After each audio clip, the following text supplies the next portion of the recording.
Alright, so I've done a bit of research. Obviously you can see I got a leak around the stem of my tire on the boat trailer. Just came by the other day and it was flat, so I figured I should try to do that. It's either take the tire off and bring it down to a shop and have them do it for $35 or so, or go on to Amazon and buy the parts and the tools and see if you can do it yourself for $6 or $7. Why not, right? So I didn't record the whole thing because I wasn't quite sure if this was going to work or not. I've seen enough YouTube videos on it to see that there's a wide variety of hacks in order to how to break the bead from the tire in order to get the stem out from both sides. But what I'm going to show you is how I did it. There's a million ways to do it, obviously, but this seemed to work out pretty good. So I'll show you that right now. All right, so what I did was, earlier I took the needle out of the stem and I've taken the tire and I've placed it underneath my van, which I have my emergency brakes on.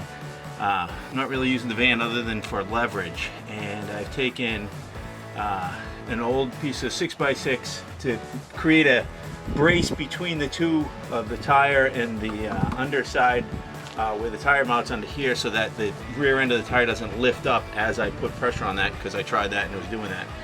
And I found a old piece of one of my son's goalie hockey sticks that was cut up, put that under there as kind of a brace, and then under the trailer hitch, which I should probably stay away from in case it pops out of there. I don't think it should, there's not much pressure on there now, but if I put that on there to kind of push down the whole area of where this tube is, the stem, to break the seal around the tire. Otherwise it's pretty hard to get in there. So I'm going to try and get in here. Sorry about the contrast with the sun and the shadow, so there's going to be some blown out areas. Wow, there's a hawk flying by in my that thing, he's big. Anyway, easily distracted. So I'm going to try and get in here and do that, and then hopefully this works. And maybe I'll just do the other tire if this works out as well as it looks like it might. That way I don't have to worry about the other one dry rotting out like this did.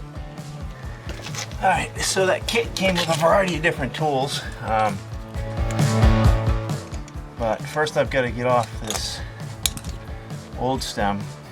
I don't have any fear of it falling in my tube here because there's nothing near it, so I could probably just cut this off at the top where it was breaking.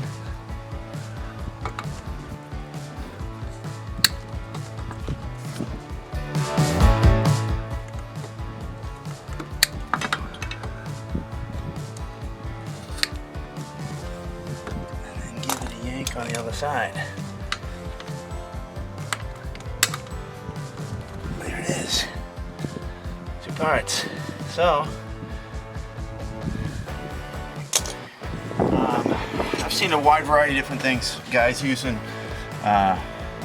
oil, silicone, whatever it is. I happen to have some Hayward Jack's Formula 327 multi-lube that's used for my pool gaskets, just making sure they don't dry out. I just feel like that's probably a safe thing to use on this, not going to deteriorate the oil and deteriorate the rubber like the oil does. I don't even know if it does, to be honest, but I'll squirt a little of this on there, hopefully make this go in a little bit easier and seal it up nice. So, push that up through the bottom, hold that in place, grab this tool, see if I can't get this. Alright, now we got it threaded on. Make sure we put it on pretty good so that way we don't strip the threads.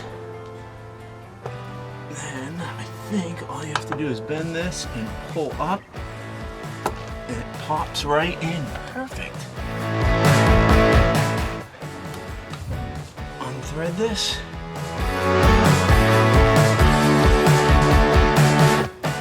The cap on. Next we gotta see if we can't get this bead to seal. So we'll undo this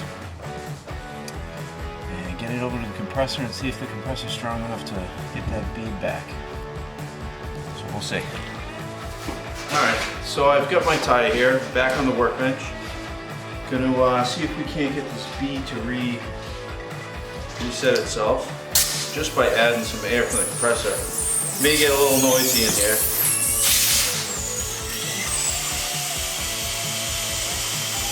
Well, looks like it's popping up. It should go pop at some point.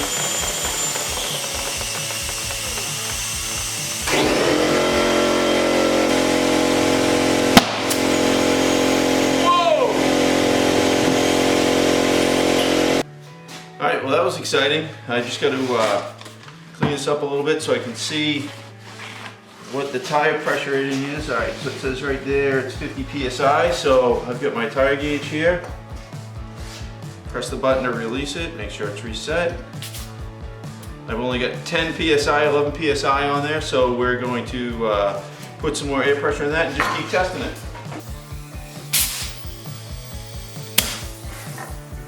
One last test. 50 psi, dead on. Hopefully this thing still holds there when I check it in the morning. Other than that, that was a nice, easy, quick, cheap fix. Learned how to do something today. Not that I'm going to open up a shop, but it's always rewarding to get your own, be able to accomplish your own task, figure out something on your own. So as long as it's still got pressure in the morning, then I'll be happy.